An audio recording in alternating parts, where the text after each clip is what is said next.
What's going on, my beautiful governors? As you can see on our restart project, KvK1 screen just popped up, and today we are going to discuss our account goals, realistic account goals for KvK1 regarding VIP, commanders, equipment, and the end result of KvK.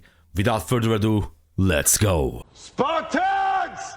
What is your profession? Right, so since this is KvK1, there is no special content. I mean, there is no crystal tech, no nothing, just your regular 2020 Rise of Kingdoms. So for the end result, I've already touched on that on the latest account update video. I think we are in a good shape. Individual power, as you can see, 92 million Blackstone.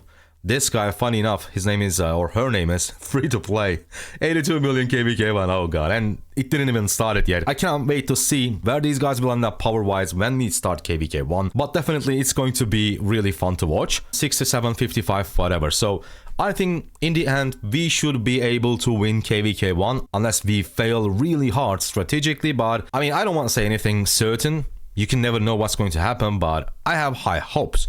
Now, let's talk about our account goals. Power-wise, I don't care about my power. I've already said it many times. Power doesn't mean anything in my opinion. I can right now push some power. I can spam my gems. I can spam my flag scripts and push a little bit of power. Maybe even get to like 20 million. I don't know. But it doesn't mean anything. The only thing that it's going to do is pretty much wasting all my resources. What we actually should care is VIP, commander, and equipment, since we don't have armaments in KvK1. Now VIP, we need around 80,000 VIP points for VIP 12, and I think it is so important because from 1, now at VIP 12, we are going to start getting 2 legendary commander sculptures. It's basically doubling. I do have enough gems, I can just go for it. However, I think after this event, a week after this event, this Easter egg event, we should have more than gems, hopefully.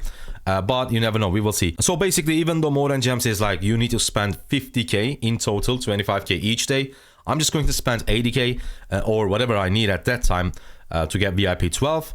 To start getting 2 legendary commander sculptures every single day as soon as possible. On your screen right now, you should be able to see our commander options. For one march, we have 2 different options, Minamoto and KvK, or Minamoto and Babers. And the only thing that we are going to take into account to decide which march that we want to use is completely depends on our opponents. The idea behind these 2 marches are quite simple. If the kingdoms that you are fighting against are fielding with a lot of marches, so the quality is low but the quantity is high, then of course you want to use an AoE march. In this case, we are going to use Minamoto with Babers. However, if your opponents are prioritizing quality over quantity, meaning they are fighting with less marches but better marches, then clearly we are going to use Minamoto with KvK, since double C single target damage is much higher than Babers. If we can somehow train enough cavalry and try to go for 2 marches, in that case those marches are going to be Minamoto and KvK, and Babers with FF-led. One march with high AoE damage and the other one is high single target. And for both marches, of course, we are going to be using pure cavalry. And I don't think it's going to happen, but if for some reason we need to go up to 3 marches,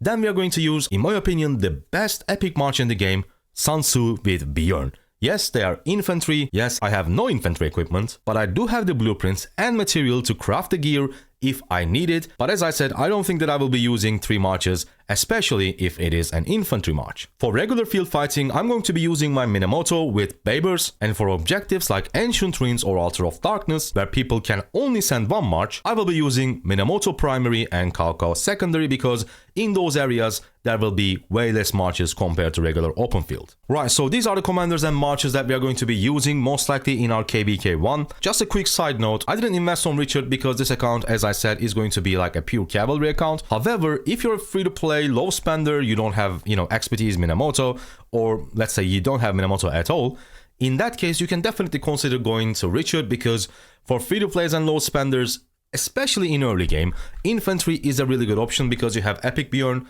epic Sun Tzu, like they're in my opinion like top tier epic commanders in the game.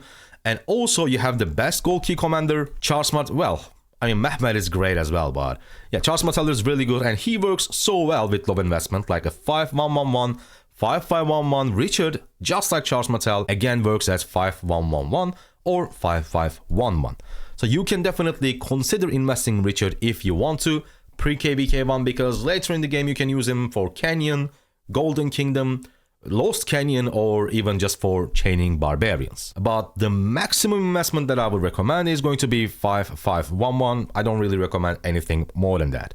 Now, equipment, we're just going to discuss it for our primary march because I'm not even sure that I will be using 2 or even 3 marches. Most likely we will be using 1 march, Minamoto KvK or Minamoto Babers, as I've explained. So we will only talk about 1 equipment set. This Expedition Warhelm is going to be with us for a very, very long time. I think it's just better than the epic one, especially if you have it with special talent. Both Vanguard Halberd and Vanguard Greaves, I think we will be using them as well because look, I do have Heart of the Saint. However, without getting a special talent on your Heart of the Saint and your Gladiator, and I don't even have it, I think these two are still better, especially if you compare their cost versus the return. Vanguard set is just miles better. So what I'm going to do is I'm going to keep these two until I get special talents on my Heart of the Saint, and when I craft my Gladiator again, I will go for the special talent. Only after that I would change these 2 pieces. So instead of changing these immediately, as I said, I will keep using them and I will focus on my boots and the glows. And no, my goal is not getting a special talent on my Windswept Bracers. We can pretty much do it for sure before KvK1. However, my goal is for glows, crafting an Ice Sufferance because 6% cavalry stats from a glow is insane, especially if you can get a special talent. And would you look at that, I already do have a blueprint for my Navarre's control. I was very lucky with the chest. However, the material cost, especially at the start of the game, and also the gold cost, is just so massive. So I wish I could craft it, but I won't. So instead, what I'm going to do is I will go for an Ice Sufferance. Hopefully we will have the blueprint pretty soon. And the first legendary that I'm going to craft will be Boots of the Hellish Wasteland. I think this equipment is insane because what you need to do when you craft an equipment, you cannot only take a look at the equipment that you are going to craft. You need to compare the equipment, your goal, your target equipment, versus you need to compare it to your cheap alternative. If we take a look at the glow, for example, yes, Navarre's control is amazing, 8% cavalry health, and this is like one of the pieces that you want to have in your endgame set. But if we compare Navarre's control to Ice Sufferance, this cheaper option is also great.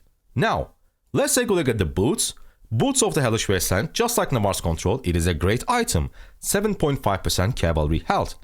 However, now if we compare this boots to our cheap alternative, Cloud Racers, 5.5% cavalry attack. Like, this is really bad. So what you need to do is you cannot just take a look at the equipment that you want to craft, as I said.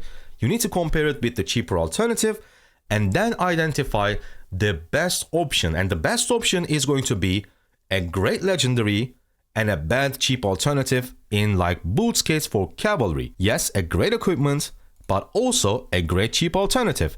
And that's why, even though we do have the blueprint, I'm not going to craft an Navarre's control. I will go for Boots of the Hellish Wasteland. I'm just going to try to grind the blueprint. Hopefully soon we are going to have events like, Egg Event, Holy Knight's Treasure, or Hunt for History, so that we can get the blueprints that we need for our cavalry equipment. And on your screen right now, you should see a few cavalry equipment options. These are my goals for KvK1. If I cannot finish option 3, I will go for option 2. If I cannot finish that as well, option 1 is definitely going to be our gear for KvK1. Hope you guys liked it. Hope you guys enjoyed it. Make sure to subscribe for more Rise of Kingdoms videos. I see you on the next one. Goodbye.